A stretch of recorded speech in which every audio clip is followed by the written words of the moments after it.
Shirelings. How's everybody doing today? I hope everybody's doing well. And today I wanted to show you what the life cycle of my chicks looks like after we pick up the eggs from, my hens.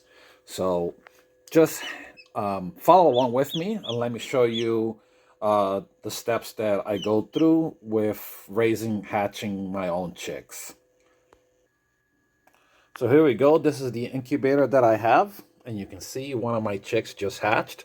So when I put the eggs in here, I will put the month and the day that I put them in there, because I want to candle the eggs with my little candle light at 7 days and 14 days to make sure that they're all developing like they're supposed to. Once I've candled them to make sure that they're developing, I leave them alone and let them do their thing until they hatch. And you can see this one over here has just hatched today, and it's almost completely dry. And this is a great opportunity to show you what happens next. Come here, little guy. There we go. Okay, so let's go to the next step. All right, so this is step number 3, I suppose. Once they've hatched, I put them in this little tote, and it's got a heat lamp over here. And let's just plug that in.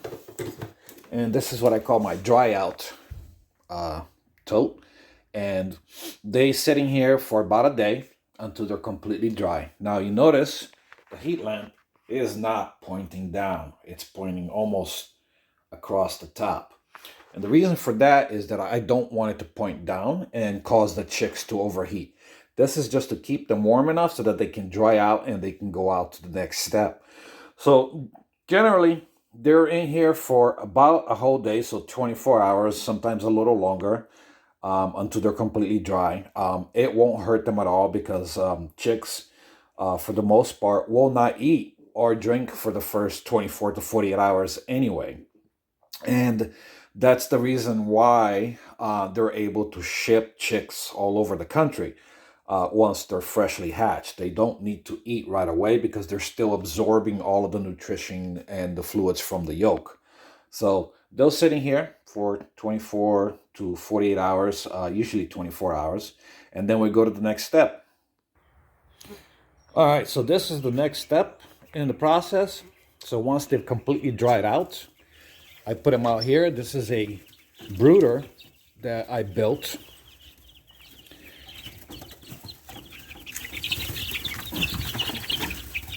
You see them all running around in their food, and this is due to get changed and cleaned out. So they'll go in here. Most days, especially now, we're in early May down here in South Georgia. I don't need to have the light on during the day, but this past week it has been getting fairly cold at night, so I turn it on just so they don't catch a chill. So the chicks are in here until they're a decent size. If it's warm enough outside, once they get the wings of the feather, I let the truck pass there. Once they get the feathers on their wings, then they're good to go. I let them grow a little bigger than that. So when they're a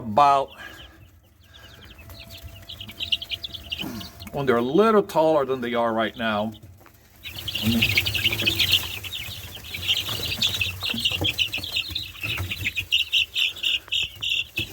so this guy right here is about ready to go. You can see that the wings are almost completely feathered out. The little feathers and the tails are coming out. You got a couple of feathers on their neck, so this chick's about ready to go. And there's quite a few in there that are ready to about that same stage. They're all different ages over here because I've had different clutches hatch. So once they're grown enough from this stage, then they go to the next stage. All right, so this is where the chicks go into to grow out. I have them in here. I got some bird netting over the top. There's a tarp, one end of which I need to fix. It's been very windy for the last few days. It ripped out a couple of times. But you can see that I got quite a few chickens in here. They're different sizes, different ages, and right there's two of them. You can see the size difference between those two.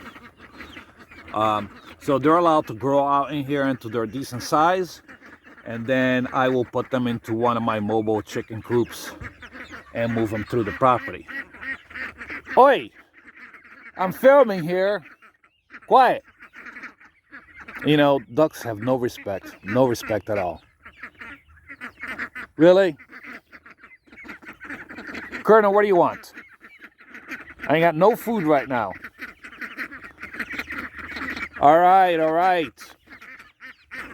So that's it. That's the process. That's what I do.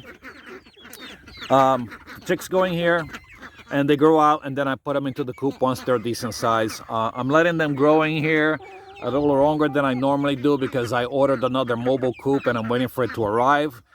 Some of these are gonna get big enough probably by the time I get it all back together,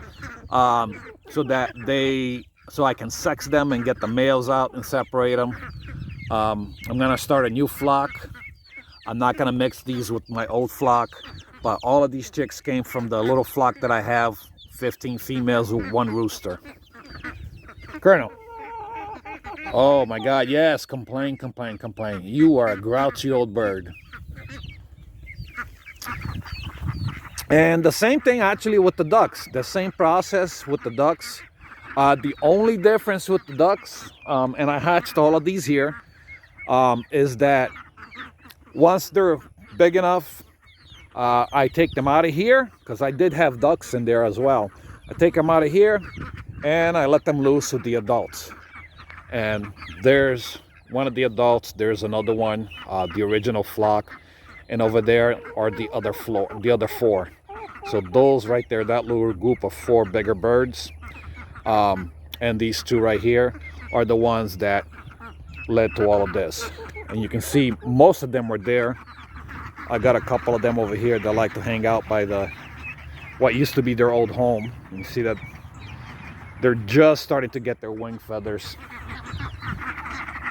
You see some smaller ones and bigger ones there, because again, just like with the chickens, I had a couple of different clutches I put in the incubator. So different age ducks, but they're all the same year, so that won't make a big difference. And over there we got a couple of little ones. But that's it. So they don't go into a mobile coop or anything. They live here in the backyard, and I got a couple of kiddie pools that I refilled with water every day, wash it out. They're over here because they want to get fed. Right, Colonel? You want food? You want to say hi to everybody? Say hello, Colonel.